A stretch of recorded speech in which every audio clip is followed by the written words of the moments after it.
All right, welcome in. Eric Roberts from Apex Piano, and today I'm going to be talking about Tunelab and how to set an offset. So you're going to open up your Tunelab app, and the first thing that you can do if you have saved anything is you can load a tuning file. So let's say I have Eric home.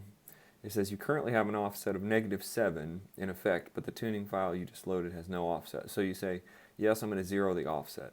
When you open the app up, it's going to be offset 0 anyway.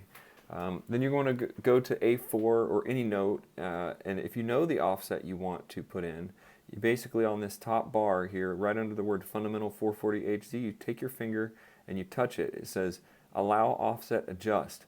Do you want to allow offset to be adjusted by swiping across the phase display as you have just done? Click Yes.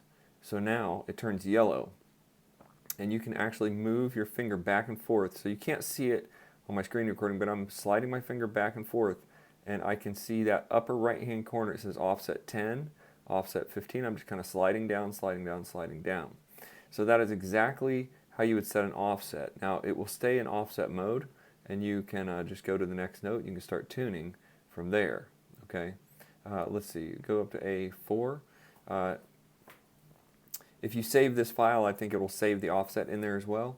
So the best way to find the offset, if you're going to try to move the piano, like you're going to float the piano down 10 cents, what I do is I play the note that I'm looking for, like A4 on the piano, and I move this around until A4 becomes in tune.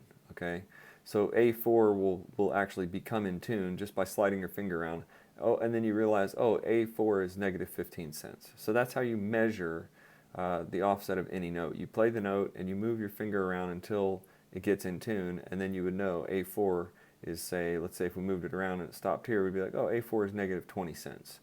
So that's how you actually find the offset and set the offset as well. Your offset would be set in there. So if you tune the piano right here from this, if you went back to A0 and started tuning, you notice your offset is still in there, and you're tuning the piano at -20 cents. So that's the exact way to just change the offset in the Tunelab app. If you have any other questions, let me know. Also visit me at apexpiano.com.